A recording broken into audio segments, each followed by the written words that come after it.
जय भीम नमो बुद्धाय। आपल्या या मेडिटेशन्स वर्गामध्ये आपलं स्वागत आहे। सगळ्यात अगोदर तर तुमचे आभार की मागच्या 2 आठवड्यापासून तुम्ही खूप चांगल्या पद्धतीने आपल्या ध्यान वर्गाला प्रतिसाद देत आहात। ध्यान हे प्रत्यक्ष करण्याची गरज आहे आणि म्हणून प्रत्यक्ष सहभाग हा आम्ही अपेक्षित समजतो। आपल्या स्वभावामध्ये अनेक उणिवा असतात, अनेक गुण असतात।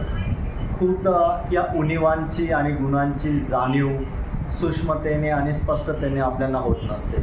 तर ही जी जाणीव आहे, ही जाणीव करण्यासाठी एक परिणामकारक साधन म्हणून ध्यान हे आपल्याला मदत करत असतं। आणि मागच्या आठवड्यात आपण ह्या ध्यान करण्याच्या पूर्वतयारीमध्ये की ध्यानाच्या पूर्वतयारीसाठी आपण ज्या 3 गोष्टींचा वापर केला की आपल्या डोक्याच्या केसापासून तर पायाच्या तळव्यापर्यंत, पुन्हा एकदा पायाच्या तळव्यापासून तर डोक्याच्या केसापर्यंत आणि आपल्या मनाला आपल्या शरीरात स्थिर करणं। तर ह्या 3 वाक्यांचा भावार्थ कसा आहे हा आपण ध्यानाच्या पूर्वतयारीमध्ये पाहण्याचा प्रयत्न केला। येत्या रविवारी म्हणजे उद्या आपण पुन्हा एकदा आपल्या ध्यानाच्या पूर्वतयारीसाठी पायपद नावाचा एक सिद्धांत आहे, ज्याच्यामध्ये 5 अक्षर असतात PIPER। पहिला P म्हणजे पोस्चर, आपली बैठक व्यवस्था कशी आहे।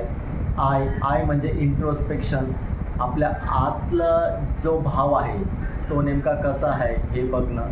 पुन्हा एकदा P म्हणजे आपला पर्पज, ध्यान करण्याचा आपला हेतू कसा आहे। E म्हणजे एन्थुझियाझम, ध्यान करण्यासाठी तेवढ्याच सकारात्मक पद्धतीने ऊर्जा लागते, ती ऊर्जा कशी निर्माण करावी। आणि R म्हणजे रिझॉल्व, त्याच्यासाठी समर्पण कसं करावं। तर ह्या 5 गोष्टींच्या संदर्भातल्या फक्त पहिल्या गोष्टींवर आपण बघणार आहोत, जे म्हणजे पोस्चर।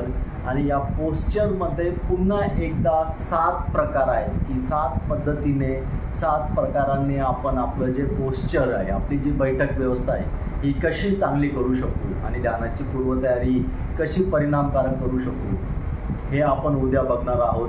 तर तुमचं सगळ्यांचं स्वागत आहे उद्याच्या ध्यान वर्गासाठी। अवश्य या, वेलकम। जय भीम नमो बुद्धाय।